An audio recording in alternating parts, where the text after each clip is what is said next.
Kentucky's relationship with the thoroughbred industry goes back centuries. It's a lucrative business that now contributes hundreds of millions of dollars of revenue to the state each year and attracts racing's great and good from all over the world.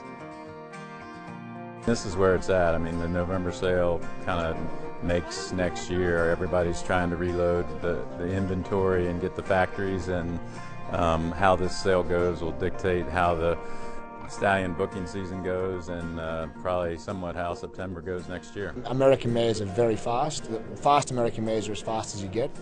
Obviously Australia is all about speed, and we've seen that American mares historically have been hugely successful in Australia. So we've come here and cherry-picked what we think are some of the jewels in the catalogue to bring home. If you look at the Facet, Titum and the Kinlan, I think they are the best in the world in terms of the bloodstock, in terms of selection of the race, even the mare or the yearling. I think they presented one of the best selection, and our members want to be also at the top. So that's the reason why you're here.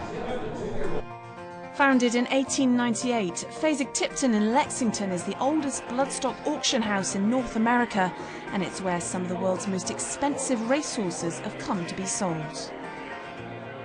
Buyers from around the globe are here for this evening's sales. There's going to be some big names put through the ring, so expect some hefty prices.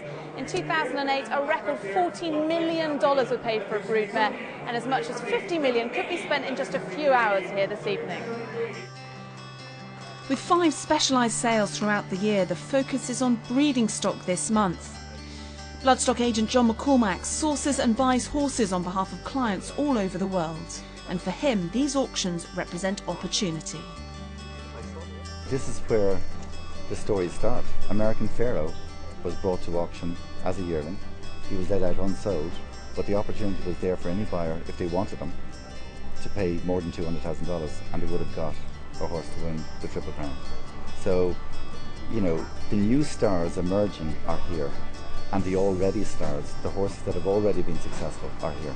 So it's a marriage together of what you think will be and what has already happened. And it's fascinating to see, especially these mares, when you look at them and you know that they were a champion on the racetrack, and you're looking at them in a way, what made you so good? And you know, you're looking at their limbs, and they've actually, you know, lived through the racing barrier of getting through all those many races that they've tried. But you know, that is the quest, is to try to find the next one, be it the next good mare or the next good racehorse. What do you love about the job? Oh, it's the best job in the world. Honest to God, this is the greatest job in the world. And this business, truthfully, I've seen grown men fall to tears in racing, and there's emotion in every aspect of it, from breeding a foal that a vet at the time may have advised won't live, and it comes out and turns out to be a great racehorse, and just seeing the people who are involved with that at all the different stages, it's wonderful to see. While John might be looking to buy, plenty are here to sell. It's an auction that regularly breaks records, but what is it that makes these thoroughbreds worth millions? To a certain extent, they're like commodities. You know, you can judge very accurately what they're worth based on thousands of them very similar to that have sold in the past. But when you get into horses that are Grade 1 winners, Group 1 winners, future Hall of Famers, they kind of transcend that commodity status and they become collector's items. So, you know, you have 20 pieces of art, and you know, they're by different artists, but then you have one that's just a rarity, and you know, you can't get your hands on that.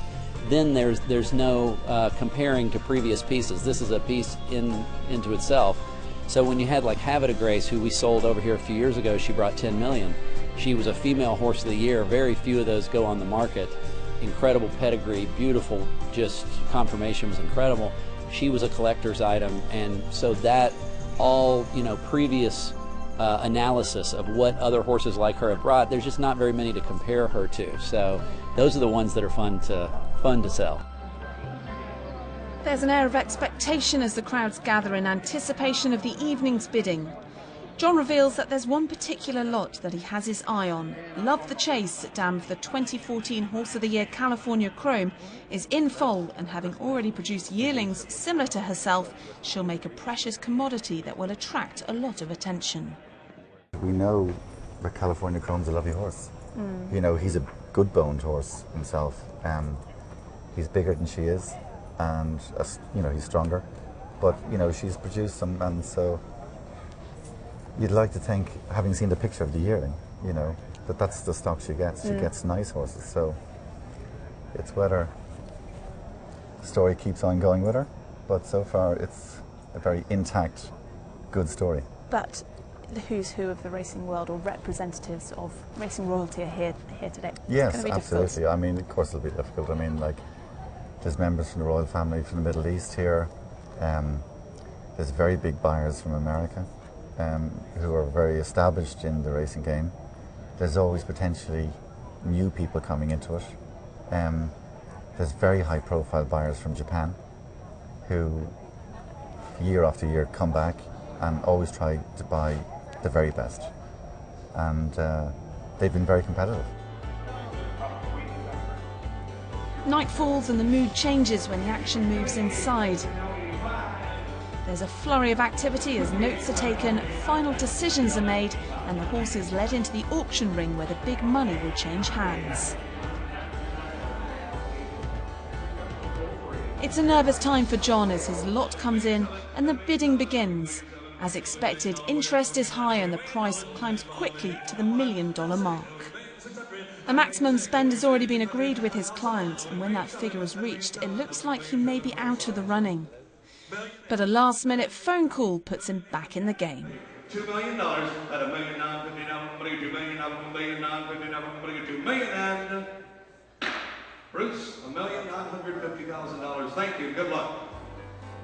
It's good news for John as he sees off the competition, and Love the Chase is bought for $1.95 million. Elated, he's swamped by the media. He won't reveal who the new owners are, but he can say that she'll be staying in America.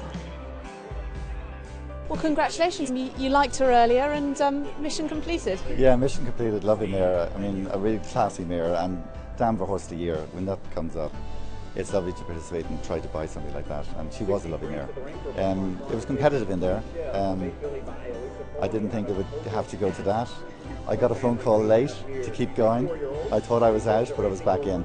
And so luckily it fell our way.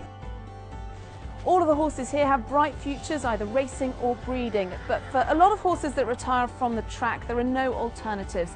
And for them, Old Friends is a nearby farm which provides a home for retired racehorses. And if you want to find out more about that organisation, then head to the racing section on CNN.com. After the break on Winning Post, we're going to be with Breeders' Cup runner Celestine. The 4-year-old is going to be put through the ring at the nearby Keeneland Sales.